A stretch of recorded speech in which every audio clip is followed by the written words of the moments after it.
स्वागत। सिद्धार्थ यादव भारतीय जनता पार्टी के राष्ट्रीय प्रवक्ता हैं। सिद्धार्थ जी, बहुत बहुत स्वागत आपका। और राजनीतिक विश्लेषक है पंकज शर्मा जी। पंकज जी, आपका बहुत बहुत स्वागत है। कांग्रेस ऑपोजिशन थोड़ा कंफ्यूज्ड है, ऐसा है पंकज जी? आपको भी नजर आता है कंफ्यूजन है? कल का कल बहस करेंगे, फिर का नहीं अब तो गल्फ पर करेंगे, फिर आज का चलिए करते हैं, फिर जयशंकर बोलने लगे, फिर हंगामा किया, फिर बहस की। तो बहस में मुद्दा था स्पीकर नो कॉन्फिडेंस, उसको छोड़कर बाकी सब पर बोले। कुछ कंफ्यूजन है क्या पंकज जी, आपको लगता है? कोई कंफ्यूजन नहीं है, कल भी कोई कंफ्यूजन नहीं थी, लेकिन विपक्ष ये चाहता था कि पश्चिमी एशिया की जो स्थिति है उस पर ठीक से विचार विमर्श हो। खाली विदेश मंत्री जी के बयान से कुछ होने वाला नहीं है। हमेशा ये परंपरा रही है कि ऐसे मामलों में पूरी बहस होती है।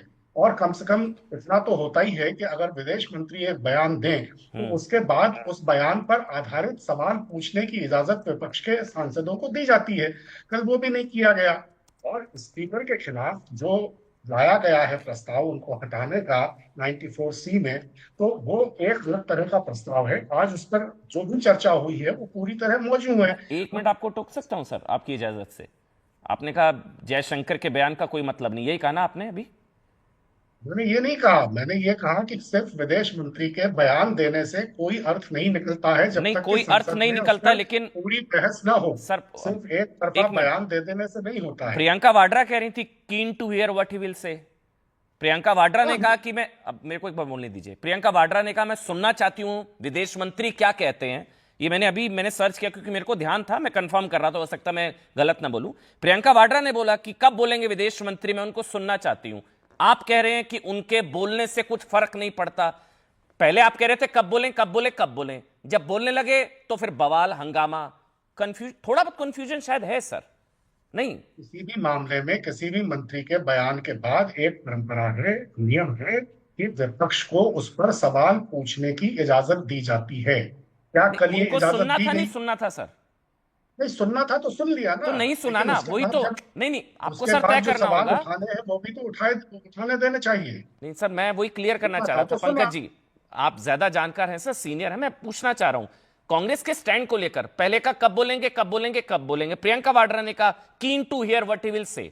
यही जब बोलने लगे तो उस पर बवाल हंगामा, नहीं सुनना नहीं सुनना नहीं सुनना। सुनना था नहीं सुनना था, मतलब ये मैं जानना चाह रहा था सर। सुना ना, उन्होंने क्या कहा, सुन लिया। लेकिन अगर उसमें कोई पूर्ण ठीक है। बात ही नहीं है तो कितनी बातें सुनते रहे, खाली जुमलेबाजी सुनते रहे। और सारी स्पीकर, सरकार का और स्पीकर पर sir, speaker no confidence, reason? Speaker पे जो 94C के तहत आया है मामला, हाँ। उसकी बात हुई है, बात होनी चाहिए। नहीं हो नहीं और रही। सिर्फ ये कहना कि मैं सर, जब आप स्पीकर गौरव पर गोगोई जब आप बोल रहे थे पंकज जी, आपने भी सुना होगा वो एप्स्टीन फाइल, वो सारे मुद्दे स्पीकर को छोड़कर सारे मुद्दे उठा रहे थे। आपने भी नहीं सुना नहीं, होगा 47 मिनट्स स्पीकर जो वो के बोले। स्पीकर के बारे में भी सारे मुद्दे उठाए। उन्होंने कहा कि आप विपक्ष के नेता को बोलने नहीं देते हैं, ठीक है। आपका पूरा रवैया पक्षपातपूर्ण है। हम्म। वो सारी बातें भी कही। जब भी कभी इस तरह के भाषण होते हैं तो हम्म। उसमें बहुत से दूसरे आयाम भी अपने आप सम्मिलित होते हैं। ये नहीं है कि इस मुद्दे पर बात है तो सिर्फ इसी मुद्दे पर बात होगी।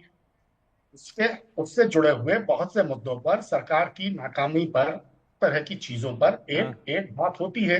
जिस तरह से स्पीकर साहब पूरी तरह सरकार के दिशा निर्देश पर काम कर रहे हैं, हम्म। विपक्ष की पूरी तरह अवहेलना कर रहे हैं, ठीक है। तो उससे जुड़े तमाम मुद्दों पर होगी और हुई है, आगे भी होती रहेगी। इनको एक तो पैनिक फैलाना है, दूसरा जब इनको चांस दिया जाए कुछ बोलने का वो बोलना नहीं है। अब आप ही बताइए, वो मीम चलती है, मैं बोलना नहीं चाहता, करे तो करे क्या, जाए तो जाए कहां, कॉमन पब्लिक क्या करे?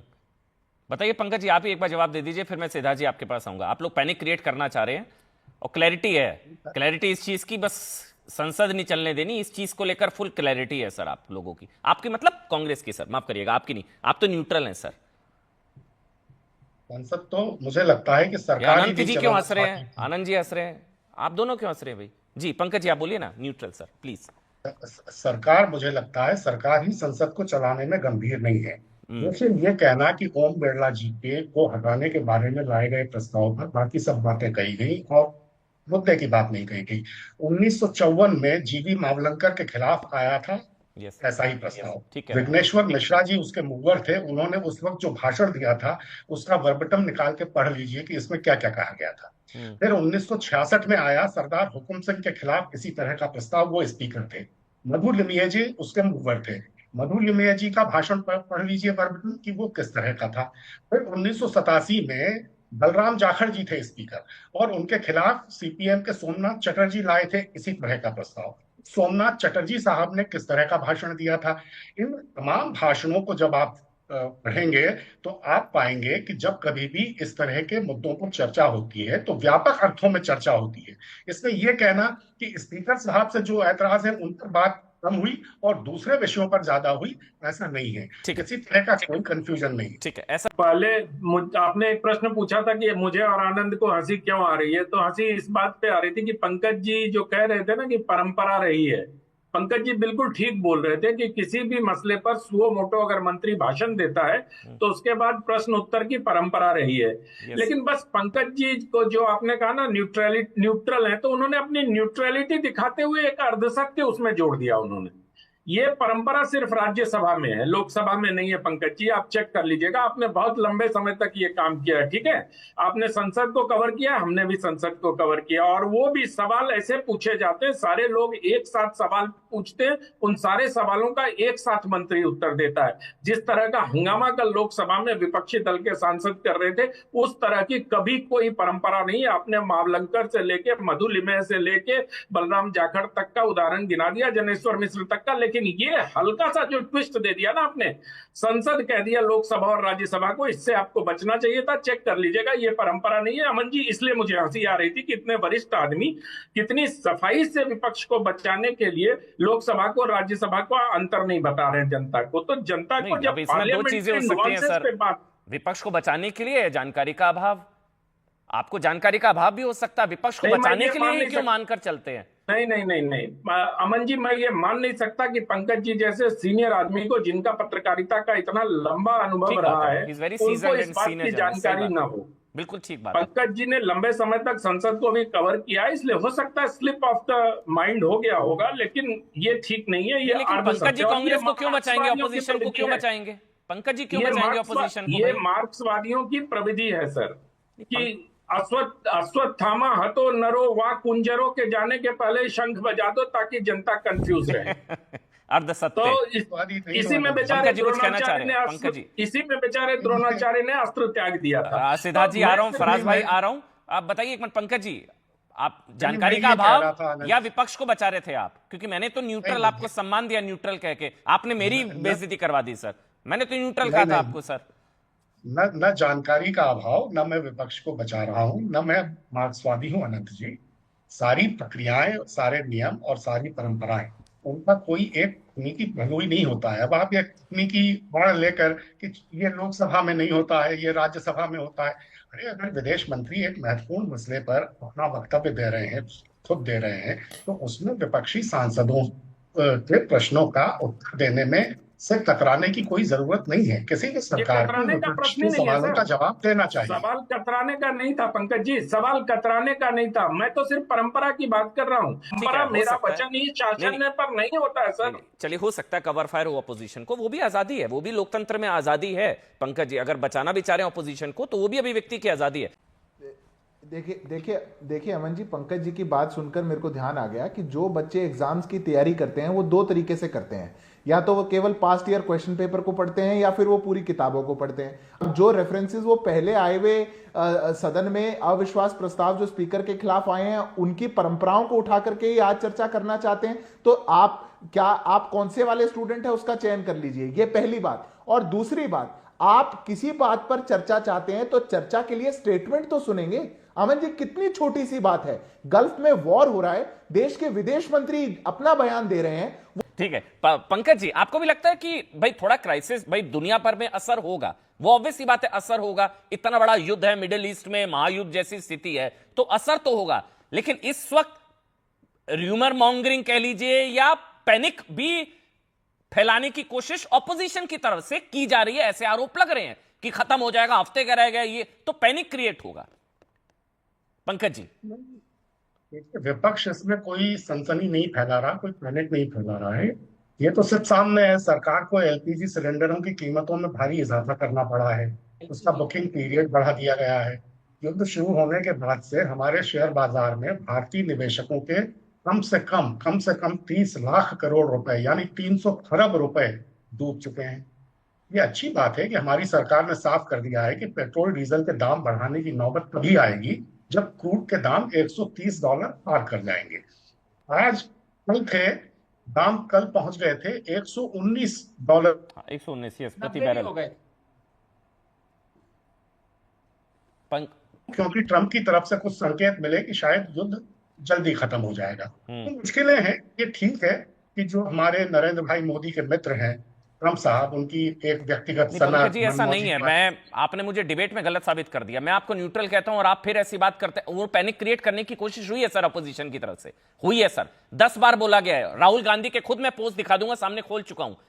कई बार अनऑथेंटिकेटेड रिपोर्ट्स को शेयर किया गया कि हफ्ते का रह गया, 5 दिन का रह गया, पेट्रोल पंप्स के बाहर लाइन लग गई। प्रॉब्लम्स क्रिएट, पैनिक क्रिएट करने की कोशिश हुई है ये सर। तो कितने कितने दिन का रह गया, ये तो हरदीप पुरी जी ने ही बताया था ना शुरू में। ये कितने ही दिन का रह गया है। कितने राहुल दिन का गांधी रह ने गया? क्या कहा? कितने दिन का रह गया? हरदीप पुरी ने बताया क्या था। बताया था? कितने दिन का रह गया सर, आप बता दीजिए। कितने दिन का रह गया आप बता था। दीजिए। 25 दिन का उन्होंने कहा था, 25 दिन का रह गया है। हरदीप पुरी जी का बयान नहीं 25 दिन का।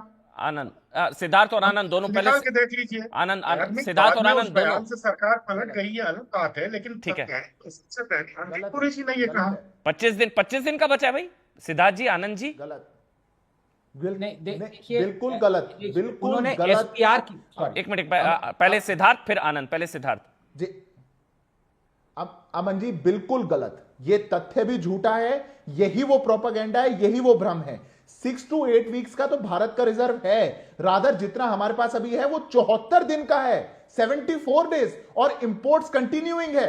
आप लोग जिस झूठ और प्रपंच को अभी देखिए कैसे मासूमियत से कहा कि बैन लगा दिया गया है, 25 दिन तक कोई सिलेंडर नहीं कर सकता। वो इसीलिए लगाया गया है ताकि कोई होर्डिंग ना कर सके, शॉर्टेज के कारण नहीं लगाया गया है। आप ये बात जानते हैं। देखिए मैं जानता हूं वो बड़े वरिष्ठ पत्रकार हैं, वो ये बात को जानते हैं कि सच्चाई क्या है, पर टीवी पे बैठ करके उसको दूसरे ढंग से पेश करना, देश के अंदर एक प्रकार का भ्रांति फैलाना, यही वो एजेंडा है। और ये राहुल गांधी की नफरत की दुकान का एजेंडा है। भारत बिल्कुल मजबूत और सेफ हाथों में, कोई चिंता की बात नहीं। लेकिन ये भी कहा गया ना आनंद, फिर मैं आनंद विजय जी मुझे 30 सेकंड दीजिए।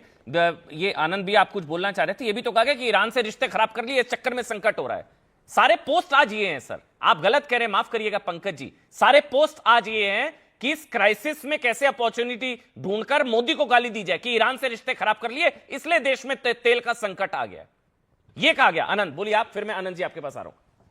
हाँ, नहीं देखिए, पंकज जी की मैं इज्जत करता हूं, लेकिन उनका नाम पंकज है, फिर समझ में नहीं आता बीजेपी से इतनी नफरत क्यों है। सीधी सी बात है, जो हरदीप पुरी जी ने भी कहा था, वो उन्होंने एसपीआर कहा था, स्ट्रेटेजिक पेट्रोलियम रिजर्व्स 25 दिन का है। उसके बाहर भी कंटिजेंसी प्लान होती है, वो 74 दिन की है। सीधी बात कही। अब आपने सिर्फ उसका वो 25 दिन का निकाल लिया और कहा कि हमारे सारे स्टॉक ही उतने के हैं, तो अब उनकी गलती नहीं है, मैं ये बताना चाह रहा हूं। और दूसरी बात प्लीज आप समझिए, आपने गोल पोस्ट शिफ्ट कर दिया, आप एलपीजी की बात करने लग गए। उसमें भले ही किल्लत है, मैं मानता हूं, क्योंकि